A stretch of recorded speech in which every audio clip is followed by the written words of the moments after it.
Hello and welcome back to Highway to NIL, the podcast series that discusses legal developments in the name, image, and likeness, or NIL space. NIL, of course, affects colleges and universities all over the country, particularly those in Division I athletics. And in this podcast series, we delve deep into the current NIL rules impacting colleges and universities and their compliance departments. My name is Cal Stein, and I'm a litigation partner at Troutman Pepper Locke, and I am coming to you today with my partner in crime, Mike Lowe, to discuss a major piece of news impacting colleges and universities that dropped late on April 3rd, to be specific. And of course, I'm talking about President Trump's executive order titled Urgent National Action to Save College Sports. And the name itself, I think, represents accurately the entire tone of the executive order, which does, in fact, suggest significant urgency on the part of President Trump and the actions that he took through the executive order. And frankly, it's not all that surprising that President Trump took this action through an executive order. It's something that he has taken an interest in, and he has not been shy about that at all. Consistent with that interest and the urgent nature of the executive order, it is chock full of content. So today, we are going to walk through some of the key parts of the executive order and give our reactions and thoughts on how it is going to impact colleges and universities and others involved in college sports. But before we dive in, Mike, you want to introduce yourself, even though I think most people already know you? I'm happy to introduce myself again. For those who don't know me, who haven't listened to the program or read our NIL Revolution blog, my name is Mike Lowe. I'm a partner in the litigation group along with Cal. And just like Cal, part of my practice includes NIL, all things NIL, including representing a Division I conference in connection with NIL. So this is a big deal, as Cal mentioned, and it's something we thought was worthy of a very quick podcast. So let's have at it, Cal. All right, sounds good. Well, look, we're not going to be able to go through the entire executive order. It's just not possible in the time that we have, but we're going to go through what I think and what we think are the key pieces. So let's start at the beginning, which is the Section 1, titled Purpose and Policy. And let me read a little bit from that section as kind of an opening, and we can talk a little bit about it, Mike. This is, to me, I think, one of the key pieces of that opening section. President Trump in the executive order writes, amid pressure, the rules governing pay for play, eligibility, and other aspects of college athletics have been substantially loosened through a number of judicial rulings. Additional rules that could institute order and consistency in these systems have been nullified by some state legislatures that are incentivized to advantage their own states' universities in the competitive market for student athletes by minimizing barriers to recruitment. This chaotic state of affairs has undermined competition, reduced opportunities for student athletes, and jeopardized support for the current range of college athletics, particularly women's and Olympic sports. Fair competition cannot occur without a consistent set of rules concerning pay for play or player eligibility that cannot be endlessly relitigated in court. Let's pause there, because to me, this is a really important passage that I think shows the underpinnings of why President Trump is doing that. And it's a focus on, in my view, fairness and what President Trump and many, he is certainly not alone, perceive to be unfairness in the current state of affairs, the, quote, chaotic state of affairs as he describes it, and particularly unfairness to women student athletes and Olympic sport student athletes. Mike, do you read it the same way? I do read it largely the same way, but there's parts of this that I think we really have to look at and understand the perspective, because most of what's written there really is what the conferences and what the institutions believe and what most of us believe. But if you're looking at it from the perspective of the student athletes that are making the money, this sort of open opportunity to bounce around and maximize their worth is what they want. I do agree with you that stuff needs to be done. that it is chaotic and that there is unfairness among the different institutions and among the different conferences and among the different states. So I think it's a really good starting point for the administration to take. Wouldn't you say, Mike, that there's unfairness even within a singular institution across sports and across different teams and programs? And I think in many ways that is the underpinning of the purpose and policy section here. He focuses on women's sports and Olympic sports. And while I fully agree, there are many college athletes, men's and women's college athletes, who have made a good deal of money with this wild, wild west open state of affairs where they can jump from school to school and NIL deal to NIL deal and go to the highest bidder. I think one of the things that this executive order gets at is the collateral damage that type of situation can cause for the athletes and the programs who don't have those opportunities, who can't as easily jump from school to school, taking in all the opportunities, all the offers, and just go to the highest bidder. Yeah, you're right about that. But again, what does it come down to? Whose perspective are we looking at this from? And ultimately, a lot of what drives the NIL money is the revenue generating sports. And so you could say, yes, it's unfair to the non-revenue generating sports or the Olympic sports that don't generate much, if any, money. But is that really unfairness, as opposed to, would it be unfair to the athletes in the revenue generating sports to say that you don't get the same wide open opportunities that you're enjoying right now? And I'm not taking a position on it. I'm just saying it is partly a matter of perspective. But from the perspective of the institutions and the conferences, there is chaos. There is something that needs to be done. And that's something I think anyone would agree with when you're looking at it from that perspective. Well, that's a great segue into the next part of that first section, where President Trump talks about exactly that. Here's what he says. He says, absent a comprehensive national solution, therefore, the escalating financial demands to succeed in football and basketball, combined with the significantly loosened rules governing eligibility transfers and pay-for-play schemes, may force curtailment of women's and Olympic sports and may even jeopardize the overall financial well-being of universities with which the federal government has important financial relationships. He goes on, without a national solution to protect the future of competition and opportunity in all college sports, it is possible that the largest college football programs will be forced to seek stability through a negotiated solution that may result in the withdrawal of financial and other resources from women's and Olympic sports. The Congress is strongly encouraged to expeditiously pass legislation that satisfactorily addresses these issues, but further delay is not an option given what is at stake.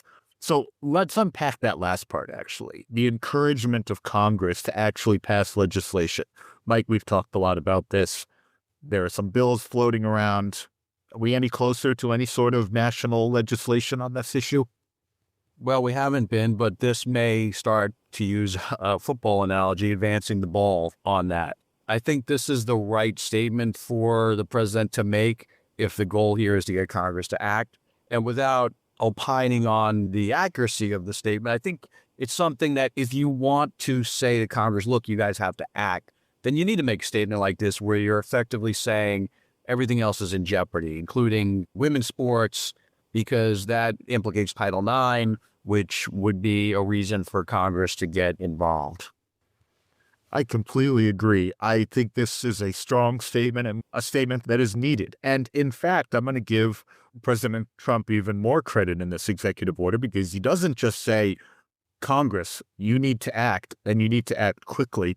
He says that in the first section and then goes on in later sections, which we're going to talk about right now, to give what I would argue is a little bit of a roadmap for what he thinks that Congress ought to take up in that legislation. So let's explore that a little bit. And we're going to start now in Section 3 of the executive order, which is the definition section. And this is actually an interesting way to structure it.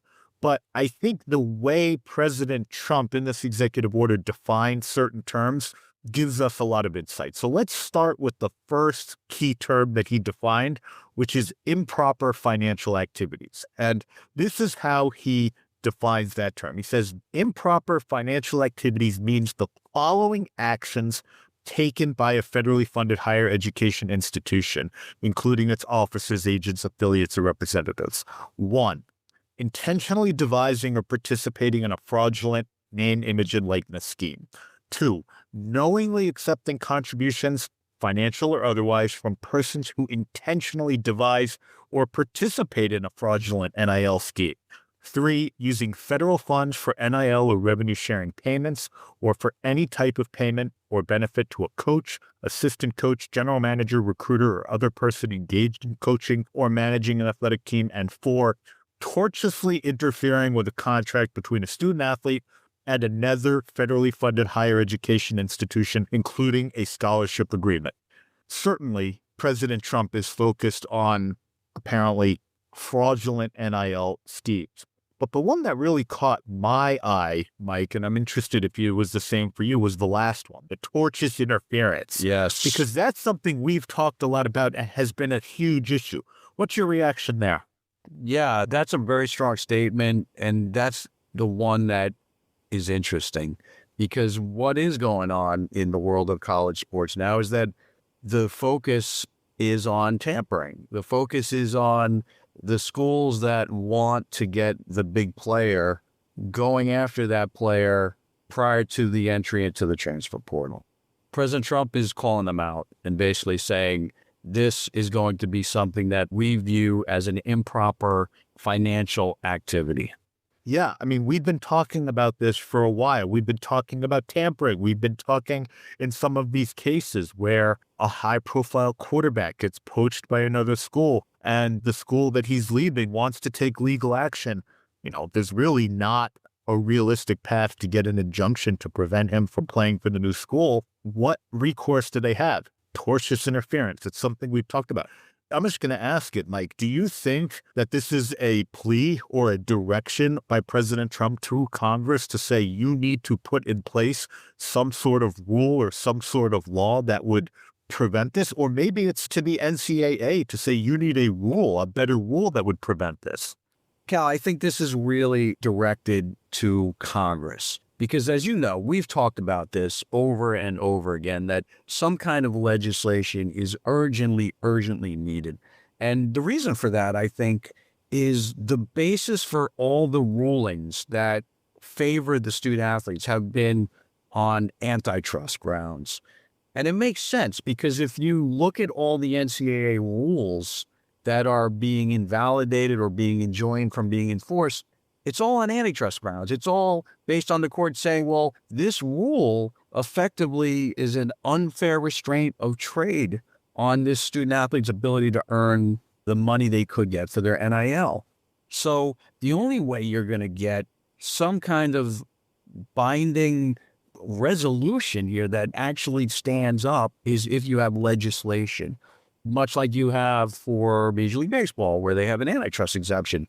Congress needs to act. That's the only way the litigation will stop. And so I think viewed from that perspective, what the president here is saying is, Congress, you need to act, and here are the things you need to address. And the tortious interference is one of them, because look, right now, what can these schools do, to your point, if their athlete gets poached? They're not employees, so you can't get an injunction preventing them from going to play for another school. All you could do as the school that's losing that student athlete is you can demand that the other school pay you back for whatever NIL deal you had in place, what your damages are. And then obviously the NCAA could impose some kind of a sanction on the team that did the poaching, penalizing them in some way. But ultimately that would probably get challenged by the school too, or by the athlete. So you need legislation. Yeah, no, I think you're exactly right there. Well, let's talk about the other piece of this, which I mentioned, which is these fraudulent NIL schemes.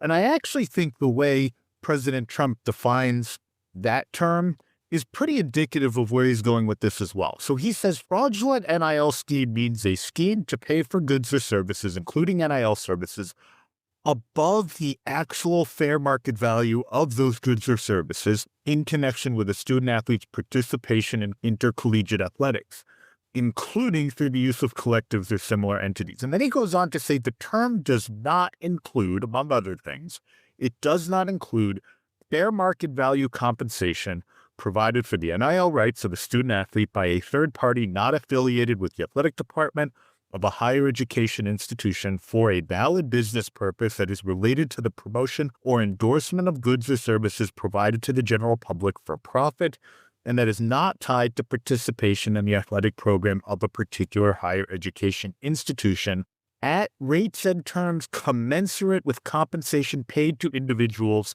with NIL rights of comparable value who are not student athletes. There is a lot to unpack there, but there are a lot of phrases in that definition that we have heard before. Fair market value. Well, wait, Cal, I'm sorry to interrupt you, but there's a clause that you left out at the end of that. When you said who are not student athletes, it reads who are not student athletes at the applicable higher education institution. So the way I read that is you would look to the NIL that student athletes at other higher education institutions are getting to determine fair market value. No, you're actually exactly right, and I should have read that. But it still comes back to all of these concepts that we've heard and that I think everyone has really been grappling with. Fair market value, valid business purpose, rates and terms commensurate with compensation paid to others. All of this sounds good, but in your view, does this definition of fraudulent NIL scheme, does that really get us any closer to understanding or drawing lines about what is and is not permissible? No, this is all touchy-feely. This whole fair market value thing is touchy-feely because it's subject to argument. It's subject to somebody's view of what is fair, what someone else's NIL is worth, and it would be contested. If there's an adverse determination that a deal was not fair market value, that's going to be fought. And who makes the decision on it? I mean, there's so many unanswered questions. Does this fall back to the CSC, the College Sports Commission, to make the determination? To me, it doesn't add much to this executive order. I completely agree. I'm really glad you said that because I read this, I've read it again and again and again, and just looking, searching for something that gives a little bit more teeth, a little bit more definitiveness to what is and isn't permissible. And quite frankly, I just couldn't find it. And I hope, eventually we get there. Okay, let's move on to Section 4 of the executive order titled Protecting Women's and Olympic Sports and Preserving Higher Education Financial Responsibility, which in and of itself, I think, is a very interesting title for a section. But really, what I found interesting about this section are all of the things that President Trump is directing other people, other agencies, other governing bodies to do. So let's go through a couple of those. First, the executive order says this. It says agency heads that contract with or provide grants to higher education institutions shall, as appropriate, evaluate violations of the applicable, lawful, and operative interstate intercollegiate athletic governing body rules in effect as of August 1, 2026, concerning the following, to determine whether they are a cause so serious or compelling in the nature to affect the present responsibility of the recipient. And these are the issues. These four things are the issues that President Trump is directing these agency heads to look into. Number one, eligibility limits. Number two, transfers between institutions. Number three, revenue sharing permitted between higher education institutions and student athletes. And number four, permissible and improper financial activities. Now, I'm not exactly sure what President Trump is actually directing these, quote, agency heads to do. But what I think I am sure about is these four things that he lists here are probably the four things that he cares most about or that he is most concerned about within college sports and threatening college sports. What do you think? Yeah, I think you're right about that. And I think two of these are, in my view, the biggest issues right now, the eligibility limits and the transfers. Because no matter what your perspective on this is, ultimately, even if you're taking the perspective that the student athletes should be able to maximize their NIL, the money has to come from somewhere. And the money is being paid based on the value of the product and the student athlete's contribution to that product. And part of what's going on in college sports today, in my view, is that it's become such a free-for-all with the constant bouncing from one school to another of these top athletes every single year that you don't have any consistency in the roster anymore, which to me affects the fan base. And maybe it hasn't affected it yet, but I think there's a danger, a real danger, that if this continues to get worse, that you start to lose support for these sports from the fans, who are the ones that are willing to spend the big money to buy the tickets, who are the ones that are buying the gear, which means then the networks that are paying the big money for the contracts to air these games ultimately will start paying less and less, which means the money that the student athletes can make from their NIL would be reduced. So I think it's in everyone's interest to have a framework that works more fairly, that works for the fans, that works for the athletes, and that works for the institutions and the conferences. So in my personal view, the ruling that effectively got rid of the requirement to sit out a year when you transfer, that was the one that really turned this into the Wild Wild West. Because now the student athletes, they can just bounce without having to do that. And so it's literally like, let me see who's going to pay me the most money. And I use that term, pay me the most money. It's more legally accurate to say, compensate me the most for my NIL, right? That's why they're ostensibly bouncing from school to school. Yeah, euphemisms aside, I think I completely agree with you on that. And I agree with every point that you just made. And I think it, again, dovetails nicely into the next section. So here's what the executive order says next. And I think in many ways, this is the most important section of the executive order because it most clearly signals the policy decisions that President Trump believes, that this administration believes, and that he, I think, is signaling ought to be adopted in whatever rulemaking occurs. So here's what he says next. Here's the next direction that he gives. He says the interstate intercollegiate athletic governing body for higher education institutions should update or clarify its rules before August 1, 2026 to adequately protect opportunities for scholarships and collegiate athletic competition in women's and Olympic sports, including by establishing the following. And these are the things that I think he is really focused on. Number one, age-based eligibility limits under which participation in college athletics is permitted for no more than a 5-year period, with limited exceptions for military service, missionary service, and other periods of absence from participation that are in the public interest, and professional athletes cannot return to college athletics. Let's actually pause there, because let's talk about these age-based eligibility limits. What's your view on that, Mike? This is something that I think they've been dancing around, and quite frankly, courts have been creating some issues with these eligibility rules, including most recently a U.S. Circuit Court ruling that even eligibility rules are commercial in nature and are therefore subject to antitrust laws. Yeah. What do you think of what President Trump is suggesting here? I like it. I mean, honestly, Cal, this is something that I believe in personally. There is a need to account for the fact that college sports weren't meant to be professional sports, right? They were meant to be a stopping place for athletes on their journey through life. And you got to remember, there are high schoolers coming up behind all these college athletes. And without any kind of restrictions on how long a college athlete can continue to play and now be compensated for their NIL, then what happens to the athletes who come behind them? What do they do? Where are their opportunities?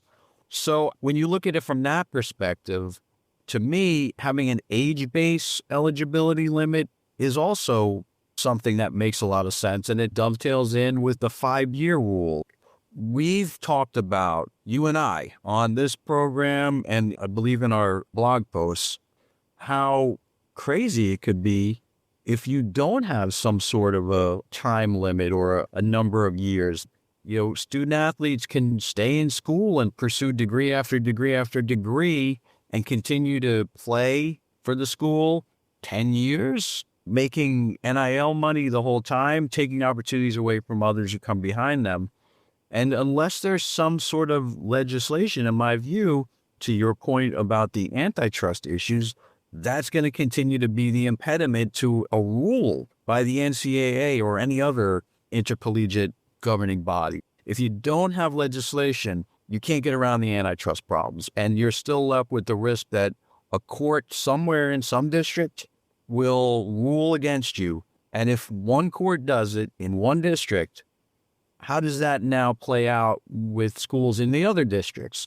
The NCAA basically then has to sort of level the playing field in response to that one district court ruling. So federal legislation is needed, and I agree with what President Trump is suggesting here. I'm in full agreement. You know, I'm in full agreement. As you said, we've talked a lot about it. I still think there's going to be a college football quarterback who tries to stay in college for 10 years because he can make millions of dollars in revenue sharing and NIL money on the college level and not at the NFL level. But this type of eligibility limit would certainly address that. Let me talk, and I'm going to paraphrase the next one because I don't want to spend all our time reading from this. But there were a couple other things in this section that President Trump hit on. The next one is transfer-related rules, which would allow student-athletes to transfer once during a 5-year period with immediate playing eligibility. Doesn't say anything about non-immediate playing eligibility, so, you could potentially transfer again under President Trump's view while sitting out a year, and one additional time if they obtain a 4-year degree. This goes, I think, directly to one of the things you were talking about, Mike, which is we are in a situation now where it is really, really difficult because student athletes are transferring year after year after year. What do you think about that? It's one proposal, and I think some proposal needs to be adopted by the Congress. Do you think it goes far enough?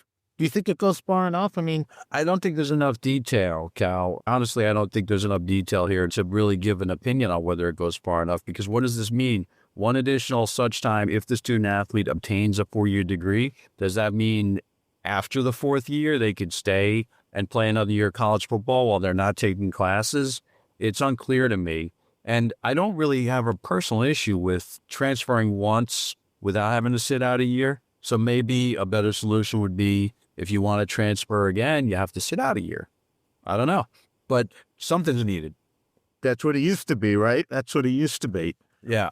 A couple of other things that I'll just mention here that President Trump identified in the section: medical care for student athletes for intercollegiate athletic related injuries. I think that's something that's going to have broad support. Implementation of revenue sharing. We've spent a lot of time talking about that. Prohibition on the use of federal funds by higher education institutions for NIL or revenue sharing payments or coaching or athletic compensation. Again, these are all things I think that have broad support. Prohibition on improper financial activities regarding student athletes. And this one I found very interesting. A national student athlete agent registry and reasonable protections for student athletes from excessive agent commissions. This, I think, goes directly to some of the consumer protection things we've heard from Charlie Baker and from others. But I would suggest, again, it's a good idea and one that's going to have broad support, but probably suffers from what you were talking about a moment ago, which is a lack of specificity, at least at this level. Yeah, I would agree with that last point. And look, ultimately, this is an attempt by President Trump to get the ball moving, again, to use another sports analogy, and to get the Congress to do something. Will it work? Remains to be seen. Yeah. You know the Congress. I mean, how much has been getting done? Right. Fair point. But maybe something will get done. Fair point. Okay, so let's jump ahead to Section 5. This is the last thing that I think we'll talk about here today, but it's a direction from President Trump to the Attorney General. Of course, interesting timing insofar as it comes mere days after he fired the current Attorney General before the new Attorney General is going to assume the responsibilities. But this is what it says.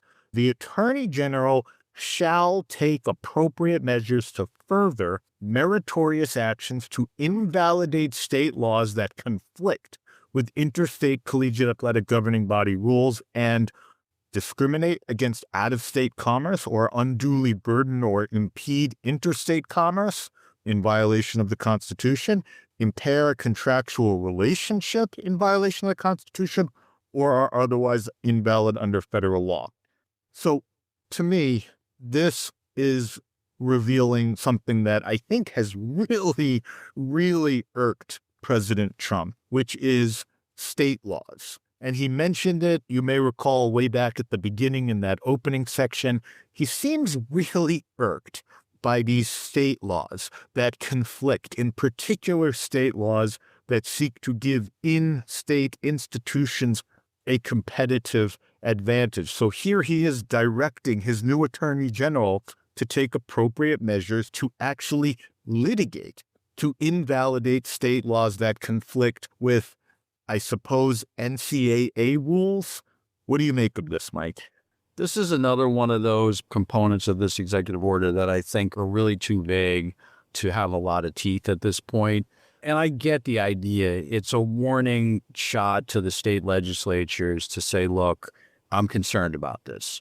But to be fair, I don't think the state laws that are passed are discriminating against out-of-state commerce. I haven't seen one. I mean, just because you pass a law in a particular state that allow, for example, going back before the House settlement, there were state laws that were being passed that permitted NIL payments from institutions, let's say. And at the time, that was not yet the rule of the NCAA, but certain states were saying this is how we want to view it. I don't think that was discriminating against other states, or at least you can make the argument it wasn't, because other states could pass similar laws. So what does this mean? That it would unduly burden or impede interstate commerce? I don't know what that means, and I don't think the Attorney General would really know what that means. So I don't think this section has a lot of teeth yet. Now, maybe when and if it turns into legislation, it would be a little more clear. Yeah, you raise a bunch of good points. I wonder if this isn't, as you said, less a direction to the Department of Justice and the Attorney General to litigate as much as it is a shot at state legislatures, basically telling them, hey guys, cut it out, okay? Cut it out. We need uniform rules here. And you individual states passing your own laws is not helping the situation. Even if, as you note, Mike, the laws that have been passed aren't necessarily exactly what the president is saying here. This, to me, seems like a shot at state legislatures to say, I'm on the case. We need the Congress to pass laws, and we need the NCAA to pass rules that apply to everyone. And that's really a theme that I think we see time and time again throughout this entire executive order. Couldn't agree with you more. And look, with that, we're out of time here today. So I want to bring this discussion to a conclusion, although I'm sure we're going to spend more time discussing this executive order as it develops and as some of these individuals, agencies, and entities that the president has made directions to actually start taking action to update rules and institute litigation, perhaps. I really want to thank you, Mike, for joining me today, and I want to thank everyone for listening. If anyone has any thoughts or any comments about the series or about this episode, please feel free to contact us directly. You can subscribe and listen to other Troutman Pepper Locke podcasts wherever you listen to podcasts, including on Apple, Google, and Spotify. Thank you for listening, and stay safe.